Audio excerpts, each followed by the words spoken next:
Você gosta de falar, dar a sua opinião? Gosta. Você gosta de ouvir opinião contrária? Muitos não gostam. Pois o tema do Fórum da Liberdade dessa semana que vem, que inicia lá na PUC, tem como um tema interessantíssimo, né? Você é livre para discordar? É, meu amigo. É um tema pesado e é um tema de reflexão que todos nós temos que fazer. Para bater um papo conosco, estou aqui com o vereador porto-alegrense Felipe Camozzato, que tem um bom currículo aqui que eu estava lendo, Felipe. Achei muito interessante e o tema para um momento como hoje, ele é super importante. A sociedade brasileira e nós gaúchos que gostamos de muito granalizar, né? A gente tem que torcer pelo time, mas tem que ouvir, de vez em quando, a flauta do time contrário. Bom dia, Felipe, tudo bom? Bom dia, Fábio, tudo bem? Prazer estar com vocês aí da Acústica FM, ainda mais falando sobre um tema tão importante. E é verdade, embora falar sobre Inter e Grêmio nesse momento talvez não seja o melhor, né? Acho que os dois não estão tão por cima assim, né? Agora há pouco nós estávamos debatendo futebol, né? Hoje inicia a Série B, né, meu amigo? Aí os gremistas não gostam de conversar sobre isso, mas... O Camozinho, o tema é tão interessante do Fórum da Liberdade, né? Eu estava olhando agora há pouco. Nós estávamos com a entrevista para falar com o Orlando Silva hoje, né? E aí foi cancelado agora em última hora. O Orlando Silva é o relator do projeto que trata no Congresso Nacional da lei da fake news, né? Que tem uma coisa assim, não é igual, né? Mas existem coisas que se unem, se convergem, né? De tu aceitar o que os outros te mandam e tu ainda compartilhar sem saber a veracidade do assunto é uma coisa. Mas o tema do fórum é um troço interessante, né? A gente gosta de falar, mas muitas vezes não gosta de ouvir. Por que isso, hein, Felipe? É verdade, e eu acho que a gente está vivendo um momento no país onde a gente tem que exercitar mais a liberdade de expressão e tá com ela ameaçada de fato. Eu acho que o exemplo do PL das fake news, né, chamado como PL das fake news, que na minha opinião é um PL de censura e não de trabalhar fake news, ele é justamente um exemplo do que a gente vem vendo na prática aí na nossa política brasileira e no debate público brasileiro. É engraçado, eu até fiz uma provocação, Fábio, nas minhas redes sociais sobre o tema, que a gente tem que lembrar que quando a gente entrega ao Estado o poder de determinar o que é verdade e o que é mentira, a gente começa justamente a perder a nossa liberdade de poder ouvir os diferentes pontos de vista. E lembrando que esse mesmo Estado que determina o que é verdade e o que é mentira é aquele mesmo formado pelas pessoas que a cada campanha eleitoral vão lá, fazem promessas de campanha, às vezes não cumprem, mentem para o eleitor e tudo mais. Então, é muito perigoso isso, né? Eu defendo, e é uma posição que o Partido Novo, como um todo, defende, de que deva existir a liberdade de expressão de maneira irrestrita, de maneira absoluta, que as opiniões possam ser dadas livremente e a gente possa confrontar as visões de mundo. Aquilo que é mentira tem que ser desmascarado, aquilo que é verdade tem que ser amplificado. As boas ideias têm que ser vencidas no debate sobre as ideias ruins, mas para isso é preciso liberdade para debater.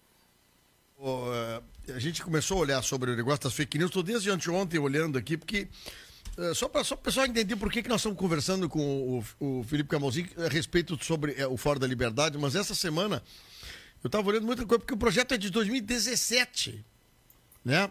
Criado por um deputado federal que, na época, era oposição ao governo naquela época. E o projeto foi até 2019 e parou.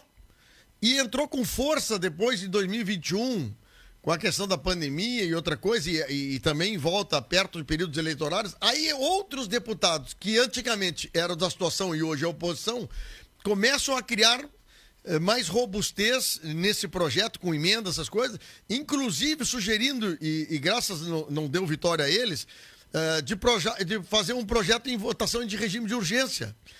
E, quer dizer, tudo isso tentando cercear, e aí que eu quero chegar, não a fake news. A fake news não pode, tem que ser proibido, tem que ser inclusive penalizado, né, Felipe? Agora, tu cercear a opinião é uma outra coisa completamente diferente, né? Perfeitamente, Fábio. Aliás, vamos lá, né? Independente do que eu, Camozzato, pense a respeito do tema, já existe legislação para punir a mentira. Né? Se você faz uma injúria, se faz uma difamação, se você mente, calúnia, tudo isso está tipificado já. Então, já existe formas de você punir aquele que está mentindo para algum ganho pessoal, ganho financeiro, político e por aí vai. Então, quando você fala justamente, né, vamos ter uma legislação de fake news e agora, né, vamos ter um editor, alguém iluminado que vai dizer o que é verdade, o que é mentira. Pô, vamos lá, né? Não faz muito tempo, nessa mesma pandemia que nós vivemos hoje ainda, infelizmente, que lá no início da pandemia se falava para não usar máscara, depois tinha que usar máscara. Primeiro falava sobre alguns tratamentos que se considerava como úteis, depois mudou-se o entendimento sobre o tema. Ora, tinha que se fazer um acompanhamento do paciente desde o início. Ora, era para esperar para, se o sintoma agravasse, buscar o sistema de saúde. Né? Então, o que é verdade? Se a gente começar a dizer que, conforme o grau de conhecimento da sociedade sobre um tema, aquilo é uma verdade e todo o resto é mentira, quando é que a gente vai evoluir? Né? Como é que a gente vai amadurecer as posições? Então, é essencial que nós tenhamos o espaço para divergência, ainda que as ideias divergentes possam parecer absurdas. Imagine na época lá de Leonardo da Vinci, né? Ou na época de Thomas Edison, né? Quando vamos discutir energia elétrica, lâmpada elétrica, acabar com os lampiões, ou Leonardo da Vinci falando sobre a organização do Estado, se fizesse um manifesto contra os monarcas. Né? Obviamente era um absurdo para a época, era algo que era extremamente impensável, mas se não houvesse a liberdade, talvez a sociedade não tivesse amadurecido. Pois deixa eu te contar uma coisa aqui. A nossa rádio ela tem um perfil bastante interessante, que nós somos muito news. A gente faz notícia de manhã até a noite, tá? E, obviamente, muito material que chega na acústica, material não são conseguidos produzidos somente pela acústica, são produzidos por outros jornais. A gente traz notícia, traz manchetes, né? Inclusive áudio de algumas agências de formatação de matéria chega para nós aqui. Perfeito. Como existe, por exemplo, algumas emissoras de televisão que têm o seu editorial trabalhado e muitos deles escancaradamente contra ou a favor. Então, se eu tenho vontade de ouvir uma coisa contra uma pessoa ou aquela posição, eu escuto o canal tal.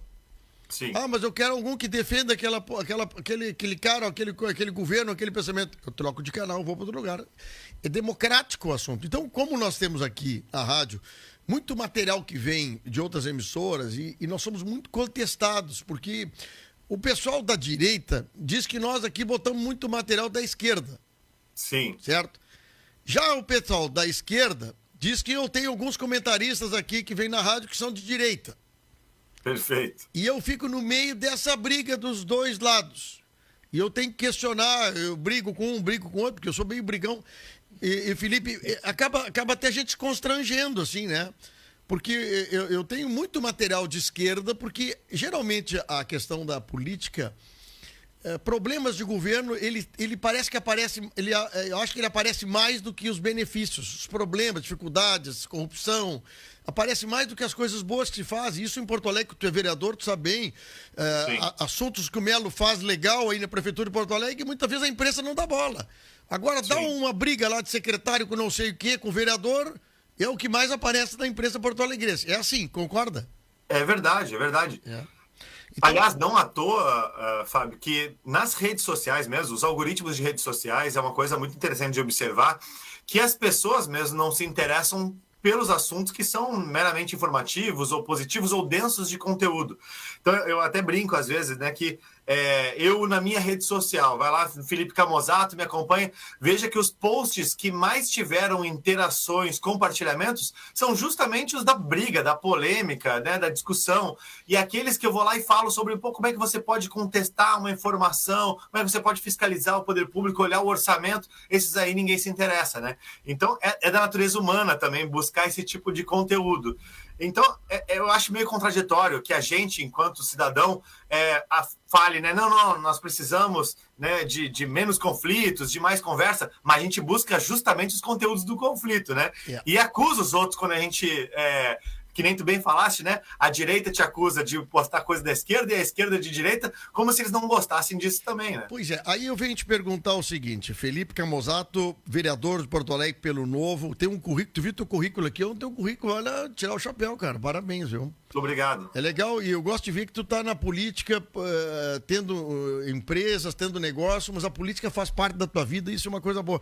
Agora, vamos lá, por fora da liberdade, que eu acho que é o tema, assim, de vocês escolheram, eu acho que foi perfeito para hoje. Como é que eu faço as pessoas entenderem de aceitar eu ser contrário à opinião delas? Como é que a gente pode trabalhar nisso, Felipe? Para que as pessoas não se ofendam, diz, o Fábio só fala a favor do Inter, não fala do Grêmio, fala não sei o que, não sei o que. Mas parece que eu tô sem direito de pensar uma coisa diferente das pessoas. Sim, perfeito. Uma coisa muito legal que a organização, o Instituto de Estudos Empresariais, o IEE, tem promovido, né, há mais de 30 anos o Fórum da Liberdade. Eu conheci o Fórum da Liberdade enquanto estudante de administração. Eu ia no fórum para ouvir diretor, CEO de empresa falar, porque eu gostaria de trilhar uma carreira no mercado privado. E acabei conhecendo as ideias da liberdade, acabei conhecendo o debate sobre liberdade de expressão, liberdade econômica no Fórum da Liberdade, justamente por estar interessado em outros temas, correlatos ao assunto política. E acho que esse é um grande mérito que o Fórum traz no fórum temas que existem posturas divergentes sobre aquele assunto, com pessoas que representam aquelas opiniões divergentes e que muitas vezes são bastante polêmicas em como se colocam. E eu acho que o primeiro passo para que a gente possa debater um tema é estar disposto a ouvir a opinião contrária e tentar entender por que aquela pessoa tem aquela opinião. O que leva... Eu, particularmente, sou muito curioso nesse tema, né? Veja, o Novo, que é um partido que tem uma posição muito mais liberal, de centro-direita, eu sempre fico muito curioso para ouvir o que o meu debatedor do PSOL ou do PT tem a dizer, porque é tão diferente daquilo que eu penso, que eu fico pensando, o que levou ele a pensar nisso, né? Como é que eu poderia convencer esse sujeito a concordar comigo em algum tema? E é curioso, lá no início da minha primeira legislatura, em 2017, a gente aprovou uma lei de transparência das estatais, por exemplo. E aí você pensa, bom, eu sou favorável à privatização de todas as estatais. O PT, por exemplo, é a favor de que mantenham-se todas elas estatais. Mas o PT votou junto comigo no meu projeto de transparência das estatais. Como é que o PT me ajudou nisso, né? E a primeira coisa que eu busquei fazer naquela ocasião foi, bom, já que o PT é a favor de que se mantenham estatais, provavelmente eles gostariam de que essas informações das estatais sejam públicas, para que eles pudessem ter informações para debater a posição deles. Eu quero usar a informação para debater a favor das privatizações. E nisso nós achamos uma concordância, que as informações precisam ser públicas para que as diferentes opiniões sobre o assunto possam usá-las. Então, existem pequenos espaços de consenso até em assuntos que são muito divergentes. Eu acho que o Fórum propicia esse espaço. Vamos lá, no Fórum eu estou vendo aqui uma série de homens e mulheres que estarão presentes. Eu quero saber o seguinte, algum desses palestrantes aqui pregam o contrário do que é o tema do Fórum da Liberdade, ou seja, nós não devemos aceitar a opinião dos outros, temos que ser contrários, ou é todo mundo numa mesma linha de pensamento? Não, todo mundo que é debatedor do fórum, que foi convidado pela organização do evento, são pessoas que são a favor do debate, né? Primeiro de tudo, né? Então ali você não vai encontrar alguém que seja contra debater o assunto. Mas sim, existem posições divergentes sobre os assuntos, desde posições mais de centro, mais centro-esquerda, centro-direita, direita, liberais, conservadores. Então tem diferentes visões ali nos diferentes painéis do fórum. O painel acontece entre 11 e 12 em Porto Alegre. Eu achei bem legal a programação assim, é um valor compatível com o tamanho do investimento, né? E tem inclusive chance de a gente fazer a transmissão online, quer dizer, acompanhar. A transmissão online, inclusive, é gratuita, viu, Fábio? Então, quem quiser acompanhar, não pode se deslocar a Porto Alegre ou não está disposto a investir no valor do ingresso para estar presencialmente no evento, pode assistir online de forma gratuita a transmissão ao vivo do evento. Bom, o que lição tu acha que nós vamos ter no final desse evento, Felipe? A comunidade gaúcha que é muito guerreira, nós somos uma comunidade de opinião aqui, né? É verdade. E nós estamos chegando aí a um período pré-eleitoral muito, muito importante aqui. Inclusive a gente vê gente de próprios partidos contrários aos dirigentes nacionais, né? E o gaúcho põe o palpite mesmo, põe a sua informação. E como é que tu vê isso? Nós teremos ao longo desse ano nas nossas redes sociais, nas nossas nossos assuntos que nós vamos comungar com amigos, problemas sérios de perder amigos ou perder conhecidos que não aceitem a nossa opinião a favor ou contra os candidatos que estão aí, hein? Eu acredito que, infelizmente, sim. Mas, infelizmente, porque isso é uma coisa que nós precisamos amadurecer enquanto sociedade. Eu acho que uma sociedade madura, desenvolvida, ela sabe debater as divergências com respeito e entendê-las e separar a amizade da opinião política ou ideológica, né? É muito interessante, Fábio, quando eu estive fazendo minha pós-graduação em Georgetown, lá nos Estados Unidos, em Washington, né? A Universidade de Georgetown é uma universidade conhecida por formar democratas, né? O Bill Clinton estudou em Georgetown. Ao mesmo tempo, eu, um liberal, me sentia um pouco estranho no ninho, às vezes, né? Com professores mais à esquerda e eu com uma posição mais à direita, né? Mas era muito legal que a gente tinha espaços para debater os temas de maneira muito franca. E quando eu saía da sala de aula e ia almoçar, nos corredores da universidade, eu encontrava banquinhas de estudantes do Partido Republicano, do Partido Democrata, gente a favor de descriminalização de maconha, outros contrários, gente a favor de descriminalização do aborto, outros contrários, gente a favor de privatizações, outros contrários, gente a favor de programas de financiamento estudantil por cotas, outros contrários. Ou seja, naquele mesmo corredor você encontrava diferentes visões sobre mesmos assuntos e um ao lado do outro, debatendo aqueles temas e convidando os alunos a participarem daquilo, defendendo seus pontos de vista. Essa é uma harmonia e uma convivência pacífica que a gente às vezes não enxerga por aqui, né? Tu sabe que é interessante isso disser sobre a convivência, né? Tu sabe que eu tenho um conhecido que ele frequentou uma universidade federal no Rio Grande do Sul e ele disse que ele tinha temor, vamos botar assim a palavra, de debater assuntos com o professor e com os colegas quando tratava-se de política, porque dentro das universidades tem isso, né? A gente conversa, chegou um ponto lá, olha, na faculdade de administração onde tu esteve, por exemplo, olha, tal coisa, tal assunto, e ele se sentia constrangido, porque havia de dentro da universidade quase que assim, uma voz unissônica a respeito de uma posição. E ele para não criar atrito, ele simplesmente se calava, não opinava. Isso também, eu pergunto para ti o seguinte, a universidade, a faculdade, ela não teria que ser, por parte dos mestres, dos professores, eles terem os agentes de flexibilizar conversas como essa, ao contrário que muitos deles querem agir como o orientador, inclusive, do segmento que a gente vai trabalhar. O que tu acha sobre isso, hein? Eu acho que isso é uma verdade bastante presente nas nossas universidades brasileiras e realmente, Fábio, acho que o professor, e aí existem bons professores e professores ruins. Infelizmente, nós temos muitos professores ruins em sala de aula, dando maus exemplos de como lidar com as divergências.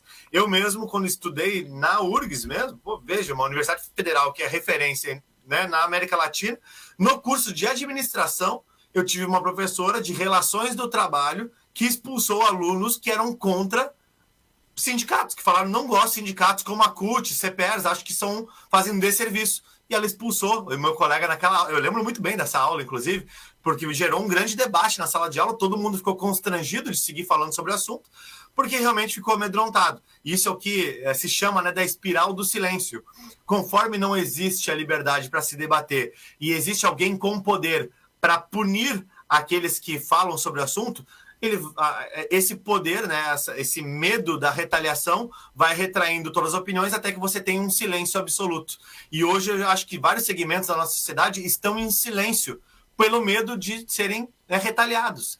E quando a gente olha para país desenvolvido, e aí eu falava sobre a Universidade Americana, e não só a que eu estudei, mas outras, né? Quando a gente olha para os Estados Unidos, o que nós vemos, não só Estados Unidos, Reino Unido, Canadá, Nova Zelândia, Austrália, as pessoas não têm esse mesmo constrangimento. Ou pelo menos tem muito menos constrangimento de debater os assuntos como no Brasil. Nos Estados Unidos é muito comum que as famílias coloquem uma plaquinha na frente das suas casas de que partido elas são filiadas ou que presidente elas apoiam. Aqui no Brasil, as pessoas têm medo de colocar um adesivo do seu candidato no carro, com medo de ter o carro riscado. Ô Felipe, eu não sei se tu conhece aqui, nós temos a região aqui do interior, aqui da região da Minas do Leão, aquela região ali da Carbonífera, como também até a região nossa aqui, mais aqui para Dom Feliciano, para cima.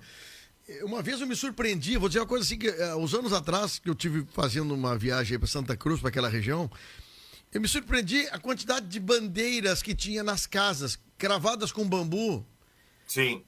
E aquilo dizia o seguinte: aqui essa família representa o partido tal, ou vota no partido tal. Na casa do lado já era outro bambu com outra bandeira de outra cor.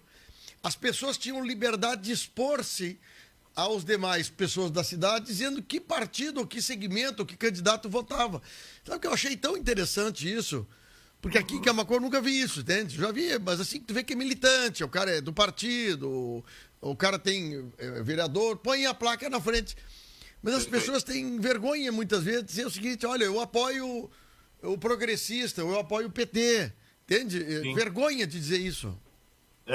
É uma pena, é muito bonito, na verdade, essa manifestação espontânea e que as pessoas se sintam à vontade para fazer, porque eu acho que isso que é saudável, isso que faz com que os países se desenvolvam, né? Esse debate maduro, de confronto de ideias, para que justamente e eu acredito no livre mercado, né? Então, no livre mercado de ideias, a concorrência faz bem, porque as melhores ideias vão superar as ideias ruins, e isso é bom para a sociedade, né? E eventualmente vai ajudar com que aqueles partidos que têm ideias ruins possam amadurecer seus pontos de vista. Aqueles que são mais radicais podem ter que deixar de ser radicais ou tão radicais para conseguir se tornarem viáveis na sociedade. Então isso é bom para a democracia, é bom para a sociedade, né? E é o que a gente nota que acontece em países desenvolvidos. Então a gente precisa evoluir nesse sentido. Essa lei que caiu agora, o regime de urgência lá no Congresso, ela vai à votação. Por 8 votos, né? Ela vai à votação, hein? Vai. E aí, qual é a tua opinião? Assim, ela consegue passar do jeito que está ou ela é derrotada? Me parece que os movimentos hoje estão no sentido de reduzir a força que se tinha para aprovação da lei. Tá? É difícil precisar se essa votação será vitoriosa ou derrotada, mas meu palpite hoje está mais inclinado para que ela seja derrotada, até por não ter conseguido aprovar a urgência. Né? Foram apenas 8 votos, né? Uma margem muito apertada, mas ainda assim permitiu que a sociedade se mobilizasse em torno do assunto e debatesse o tema. Estamos aqui hoje na Acústica FM debatendo esse tema, afinal de contas. Se tivesse sido aprovada a urgência, não daria tempo, talvez, de aprofundássemos no assunto, assim como nas redes sociais, nos grupos de família, amigos e tudo mais. E tudo que acontece no parlamento é um reflexo da sociedade. Então, se a sociedade tem consensos mínimos sobre determinados assuntos, dificilmente no parlamento os deputados votarão de forma divergente. Então é importante que isso realmente se debata e se firme posição. Deixa eu te contar uma coisa. Semana passada houve um evento aqui em Camaquã que a nossa empresa faz serviço de transmissão. Nós temos todo o equipamento de live, transmissão, fizemos uma coisa muito bacana, num evento de extrema-direita. E eu fui para colaborar nas entrevistas, ajudar em alguma coisa lá da minha turma que estava lá. Tu sabe que eu achei uma coisa interessante, que ao longo desses últimos anos que eu me lembro da política, eu já fui vereador, inclusive 2 mandatos aqui em Camaquã, sempre a esquerda, durante muitos anos, deu lição em quem não era esquerda de como se trabalhar, como juntar militância, como fazer as caminhadas, as bandeirolas serem vistas nos bairros. Sempre foi muito forte isso. A esquerda tem um papel fundamental de trabalho nessa militância sobre isso. E nesse evento que aconteceu sábado e domingo, durante o sábado aqui em Camaquã, eu vi que a direita, a extrema-direita, está começando a fazer um trabalho de empolgar o outro lado, de como defender as ideias. Ideias como meio ambiente, ideias como liberdade de imprensa, ideias como o rearmamento da população, coisas que sempre foi falado assim em silêncio, uma coisa sem transparência, vou botar assim. E eu tô achando interessante tu ter condições de ter ambientes para te defender ideias. Olha, eu vou lá naquele dia no evento porque os caras lá vão falar tal coisa que me interessa. Mas tem eventos para a pessoa para participar, porque senão é só um lado que faz, só um lado que trabalha. O outro lado não trabalha por posição contrária, o Felipe. É verdade. É muito bacana isso. E aí é a riqueza do debate de ideias, né? Quando a gente se sente à vontade para fazer ele. Nota que, como tu falaste, né? Tu foi lá para fazer uma cobertura e se sentiu à vontade para estar presente no evento, podendo não concordar com tudo que está ali. E como eu tenho ainda, inclusive, vários amigos do Partido dos Trabalhadores, que eu era contrário, eu era oposição na época, mas virou grandes amigos meus e nós debatemos assunto de política e daqui a pouco sentamos numa mesa do bar ou do churrasco para conviver junto. Quer dizer, há um amadurecimento de aceitar a opinião contrária, né? E isso é uma coisa boa. Eu acho que é uma coisa que tem que ser mais trabalhada. Eu tenho que conviver com adversários de ideias minhas para que amadureça a relação, inclusive de amizade, né? Com certeza, com certeza. E aí eu acho que o ponto da discussão em torno do debate público de ideias e de fake news e de censura e tudo mais, ele se deve muito mais a que o papel do Estado seja garantir a integridade física das pessoas para que elas tenham liberdade de expressão. Porque o debate ele é muito saudável, mas não pode descambar para violência, não pode descambar para agressão. Enquanto houver um ambiente onde as pessoas se sintam seguras para debater e expor seus pontos de vista, a liberdade de expressão vai proliferar, né? O que acontece muitas vezes, né? E aí é o exemplo que tu deste da Universidade Federal, né? Um professor que pune, né? Que coage, que constrange, que expulsa de sala de aula. Esse professor, ele está, de certa forma, usando de uma violência, que não uma agressão física, mas uma violência indireta ali, que inibe a liberdade de expressão. Então, isso é improdutivo. Agora, a mesma coisa, né, para aquelas protestos que são violentos, que depredam, que botam fogo, que agridem, né? Isso tudo vai contra a liberdade de expressão, né? Então, não é um protesto legítimo, na verdade, é uma violência praticada, né? Então, nós precisamos coibir as forças, aí sim, né? As forças do Estado devem ser direcionadas para coibir o uso da violência, para que justamente a divergência democrática, a liberdade de expressão possa proliferar, possa prosperar, né? Eu queria, antes de conversar contigo, trazer o Orlando, que é deputado, foi ministro, né? Para conversar sobre o projeto que ele foi relator. Porque eu acho que é isso aí. Ficar só ouvindo um lado, parece que o outro lado não vale nada, não serve para nada, mas eu tenho certeza, hoje o presidente Jair Bolsonaro está inaugurando, estamos agora ao vivo lá em Pelotas, inaugurando uma obra que iniciou com Lula, que foi uma obra essencial para o nosso Rio Grande do Sul, só que não deu continuidade, mas foi positiva. Tarso Genro, governador do estado, iniciou uma obra prometida para a nossa região há não sei quantos anos, que foi asfaltamento para Arambaré e Dom Feliciano. Não tem porquê. Se o Tarso é de uma cor partidária e eu sou de outra cor partidária, por que não enaltecer o trabalho que o cara fez e fez bem feito? Então, eu acho que isso aí pode se conviver muito bem, Felipe. Não tem que estar... Tudo que é feito por um é negativo e feito por outro é positivo. Eu acho que não se chega nesse momento. E nós, brasileiros, temos que começar a separar isso. Eu acho que tem coisas muito positivas feitas para a educação brasileira na época do Lula, quando com o assunto das faculdades democraticamente entradas por milhares e milhares de colegas e universitários que estão hoje estudando, inclusive aqui na rádio tem vários que entraram através da faculdade subsidiada pelo governo federal em várias universidades, coisa que é super bom. E eu não posso questionar isso na realidade que eu vendo meus colegas aqui do lado sendo formados jornalistas, administradores, de uma ideia positiva de um outro partido. Quer dizer, se eu não consigo entender isso, fica difícil a convivência. Não, é verdade. E é interessante que agora a gente está podendo viver, tanto no município em Porto Alegre, quanto no governo do estado, a gente conseguiu ver um pouco de continuidade de políticas públicas que rompem com governos, né? Veio de Sartori, foi para Eduardo Leite, veio do Marquesan, foi por Melo, e vários programas do estado e do município foram dando continuidade. Eu acho que esse talvez seja um dos grandes segredos, né? De a cada gestão nova, a cada partido que vem, que se elege, dele conseguir aproveitar aquilo que tem de bom e aprimorar, né? Dar continuidade para aquilo. E aos poucos a gente ir cada vez construindo esses avanços, né? E é muito legal de notar. Eu estive agora em Arambaré faz um mês, eu acho, mais ou menos. Passei uns dias ali na casa de uma amiga, tenho amigos e familiares em Camaquã também. Sim. E realmente dá para notar a diferença que vem tendo nesses últimos tempos na região. E isso, sem dúvidas, é uma continuidade de gestão e que precisa avançar. Né? Não dá para chegar e simplesmente fazer uma política do arrasa quarteirão, né? Não, a partir de agora nada presta, vamos fazer do zero. Acho que isso acaba sendo um retrocesso. Pois vai ser um ano interessante. Eu quero ver como é que nós aqui da rádio vamos sair nesse ano politicamente enlouquecido, né? Mas vai ser bom. Felipe Camossato, vereador de Porto Alegre pelo Partido Novo, falando sobre o Fórum da Liberdade que acontece semana que vem em Porto Alegre. Eu achei muito interessante o tema. Obrigado pelo carinho de atender a acústica, Felipe. Imagina, obrigado pelo convite, um prazer, sempre à disposição, Fábio, e um grande abraço a todos que nos ouviram. Muito bem. Tá aí o Felipe Camussato batendo um papo conosco.